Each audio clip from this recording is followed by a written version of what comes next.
अगर हमारे क्षेत्र में अगर चाहे वो सेंट्रल मंडी अगर दिल्ली से जुड़ता है या चंडीगढ़ या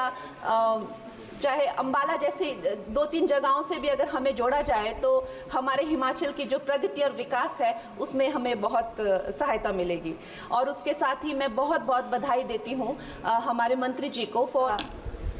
मैं आपकी धन्यवादी हूँ कि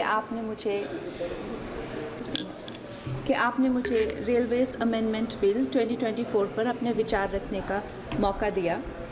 माननीय रेल मंत्री श्री अश्विनी वैष्णव जी द्वारा प्रस्तावित इस बिल का मैं स्वागत करती हूँ। जैसे कि हमारे प्रधानमंत्री श्री नरेंद्र मोदी जी हमेशा ही कहते हैं कि सरकार का काम होना चाहिए जो लोगों के जीवन में सरलता लाए,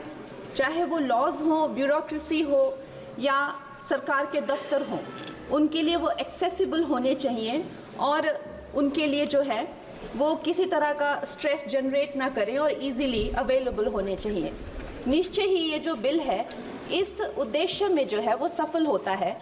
और इसके अंतर्गत जो है 1905 में जो रेलवे बोर्ड एक्ट था उसको 1989 में जो रेलवे एक्ट है उसमें क्लब किया जा रहा है। निश्चय ही इस तरह के जो एक सिंगुलर लॉ बनाकर जो है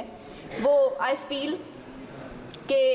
हमारे जो साधारण मानवीय हैं उनके लिए बहुत ही इजीली अवेलेबल होंगे, एक्सेसिबल होंगे, इसीलिए मैं इसका स्वागत करती हूँ। और another very important government body railway board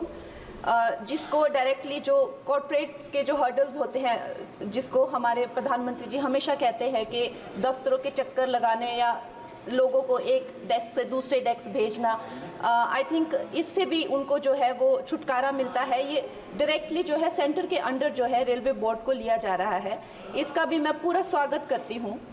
और उसके साथ ही वंदे भारत की जो हमारी जो ट्रेन्स हैं वो हमारे लिए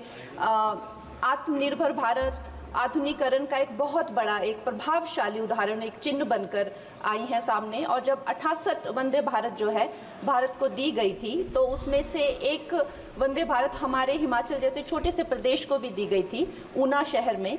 उसके साथ ही मैं जानती हूँ कि हिमाचल बहुत ही एक दुर्गम क्षेत्र है, मगर जिस तरह से हमारी सरकार भारतीय जनता पार्टी जम्मू कश्मीर हो गया या और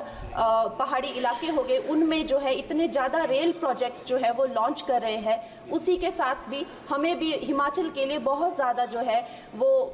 सर्वेज हो रहे हैं, रेल का बजट मिला है। शिमला हो गया या धर्मशाला, कांगड़ा और बैजनाथ हो गया, ऐसे न जाने बहुत सारे जगहों पे, हमीरपुर जैसी जगहों पर जो है बहुत सारे प्रोजेक्ट्स आ रहे हैं। लेकिन मैं माननीय मंत्री जी का ध्यान मैं मंडी क्षेत्र की तरफ लाना चाहूँगी। एक्चुअली मंडी क्षेत्र 60 to 70% ऑफ जो हिमाचल का जियोग्राफिक एरिया है वो मंडी क्षेत्र में ही आता है और हमारा जो क्षेत्र है उसमें अभी तक इस तरह का ना कोई सर्वे हुआ है ना सुविधा है। अगर हमारे क्षेत्र में अगर चाहे वो सेंट्रल मंडी अगर दिल्ली से जुड़ता है या चंडीगढ़ या